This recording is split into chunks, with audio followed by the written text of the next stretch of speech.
Hello friends, आपका स्वागत है हमारे यूट्यूब चैनल पर।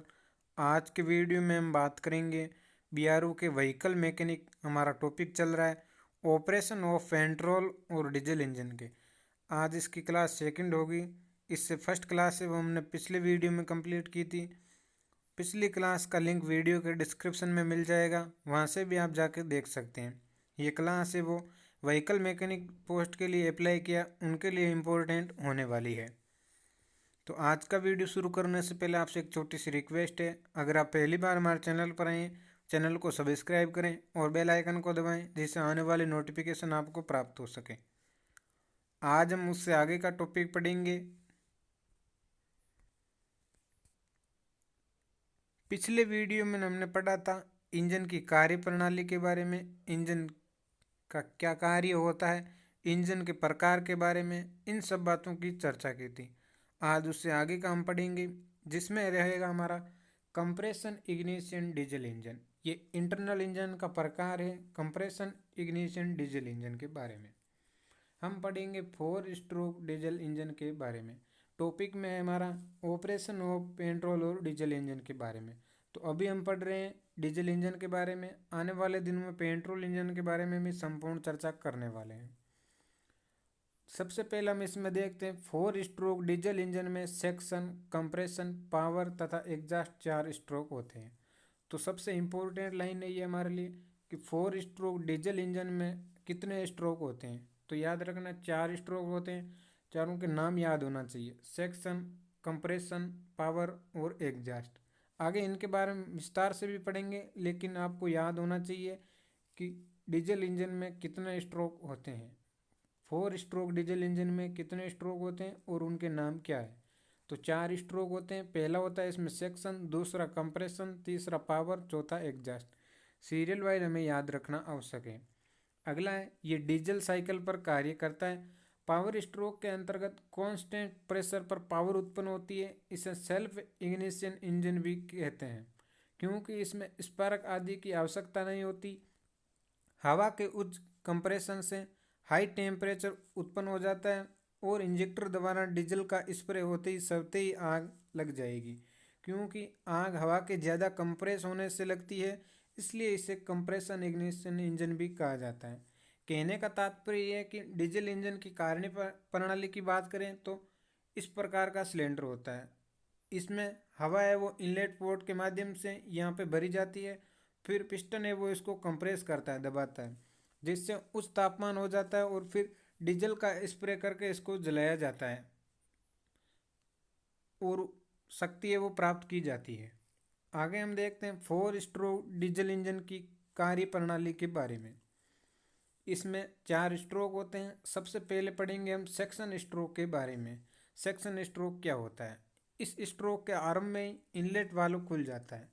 तो याद रखना है, इंजन में एक इनलेट वाल्व होता है और एक आउटलेट वाल्व।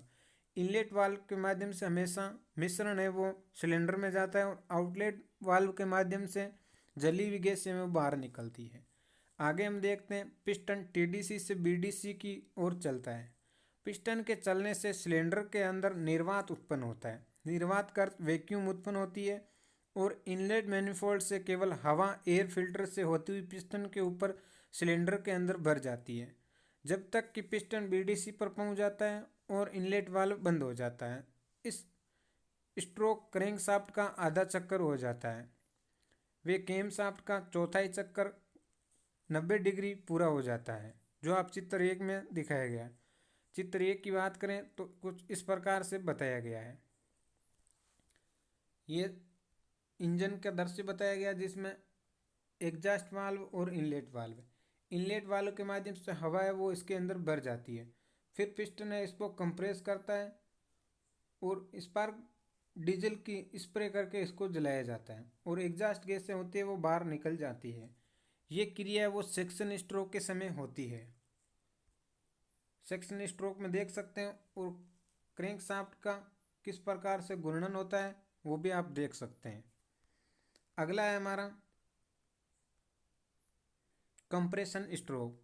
जब पिस्टन बीडीसी से टीडीसी की तरफ चलता है शुरू होता है, उस समय इनलेट वाल्व बंद हो जाता है और पिस्टन के ऊपर जाने पर सिलेंडर में आई हुई हवा कंप्रेस होनी शुरू होती है। जब पिस्टन टीडीसी पर पहुंचता है उस समय हवा के कंप्रेस होने की वजह से हवा का तापमान लगभग 350 डिग्री से 550 डिग्री सेंटीग्रेड तक पहुंच जाता है। इस स्ट्रोक में क्रैंकशाफ्ट का एक चक्कर या 360 डिग्री और कैमशाफ्ट का आधा चक्कर कहे तो 180 डिग्री पूरा हो जाता है। कहने का तात्पर्य ये है कि सेक्शन स्ट्रोक में तो पिस्टन है वो इस प्रकार गति करता है। इस प्रकार गति करने के बाद जब कंप्रेशन स्ट्रोक में हवा फुल भर जाती है तो उसको इस प्रकार से पिस्टन गति करता है और हवा को कंप्रेस किया जाता है। ये क्रिया वो आप देख सकते हैं चित्र के माध्यम से भी कंप्रेशन स्ट्रोक का। आगे हम इसमें देखते हैं पावर स्ट्रोक। इस स्ट्रोक में दोनों वाल्व बंद रहते हैं और प्राय हवा का तापमान लगभग 350 से 500 डिग्री सेंटीग्रेड तक होता है। ये हमें याद रखना है कि कंप्रेस करते समय हवा का तापमान कितना हो जाता है, वो हमें याद रखना है, प्रश्न पूछा भी जा सकता है। इंजेक्टर द्वारा स्प्रे करते ही आग लग जाती है। आग लगने से सिलेंडर के अंदर का प्रेशर और अधिक बढ़ जाता है। दोनों वाल्व बंद होने के कारण पिस्टन पर जली हुई गैसों का प्रेशर पहुंचता है और पिस्टन जरक के साथ नीचे की तरफ चलता है और पिस्टन को मिली ये पावर कनेक्टिंग रोड व क्रैंकशाफ्ट से होकर फ्लाईव्हील तक पहुंचती है और जली हुई गैसें सिलेंडर में भर जाती है। क्रैंकशाफ्ट का 1.5 चक्कर और कैमशाफ्ट का 3/4 चक्कर है वो पूरा हो जाता है। तो पहले सेक्शन में हमने समझा था हवा भरती है, दूसरे में कंप्रेस होकर दबाया जाता है और तीसरे में फ्यूल को वो जलाया जाता है। डीजल का स्प्रे करके उसको जलाया जाता है जिससे पावर उत्पन्न होती है। अंतिम स्ट्रोक रहता है वो होता है एग्जॉस्ट स्ट्रोक।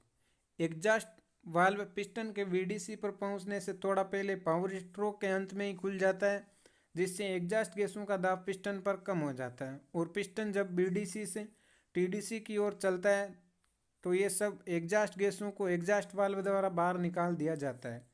इस प्रकार सिलेंडर खाली हो जाता है। इस प्रकार क्रैंकशाफ्ट के 2 चक्कर व कैमशाफ्ट का 1 चक्कर पूरा हो जाता है।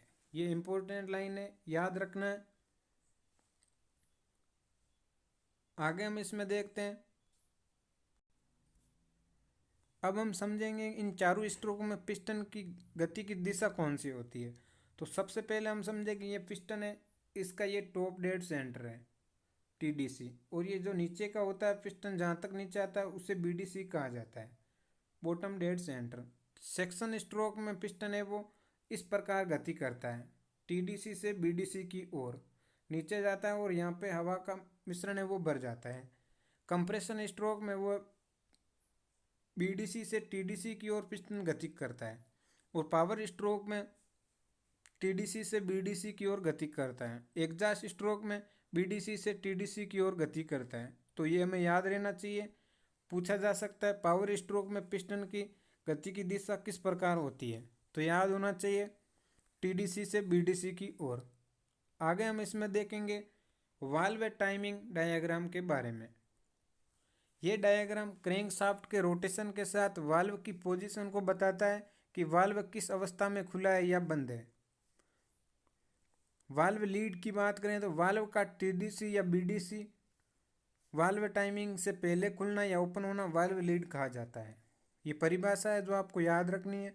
वाल्व लीड किसे कहा जाता है, तो किसी वाल्व का समय से पूर्व खुलना वाल्व लीड कहा जाता है। 4 स्ट्रोक डीजल इंजन में इनलेट वाल्व टीडीसी पर सेक्शन स्ट्रोक में 22 डिग्री पहले खुल जाता है, अतः 22 डिग्री उसे वाल्व लीड कहा जाता है। अगली परिभाषा है वो है वाल्व लेग के बारे में।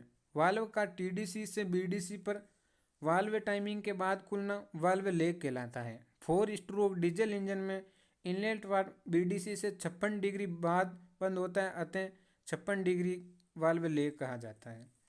अगली परिभाषा है वाल्व ओवरलैप। दोनों वाल्व एक साथ खुले रहना या बंद रहना वाल्व ओवरलैप कहा जाता है। ये तीनों परिभाषाएं जो आपको याद होना आवश्यक है। पहली परिभाषा थी वाल्व लीड की, दूसरी है वाल्व लेग और तीसरी है वाल्व ओवरलैप। आगे हम इसमें देखते हैं इनलेट व एग्जॉस्ट वाल्व डिग्री के लिए टीडीसी पर एक साथ सेक्शन व एग्जॉस्ट में खुलते हैं, वे कंप्रेशन व पावर में एक साथ बंद रहते हैं।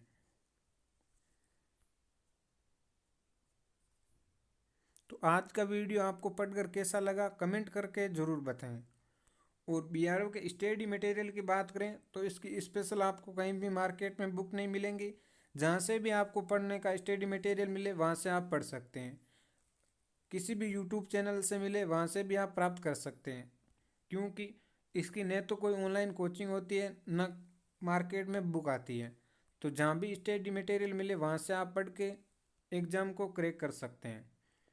वीडियो अच्छी लगी तो लाइक ज़रूर करें और चैनल पर पहली बार आए हैं तो चैनल को सब्सक्राइब करें और बेल आइकन को दबाएं, जिससे आने वाली नोटिफिकेशन आपको प्राप्त हो सके। किसी प्रकार का डाउट हो या कोई सुझाव हो तो आप कमेंट बॉक्स में कमेंट कर सकते हैं। आपके कमेंट का रिप्लाई ज़रूर दिया जाएगा। धन्यवाद दोस्तों, मिलते हैं नेक्स्ट वीडियो में।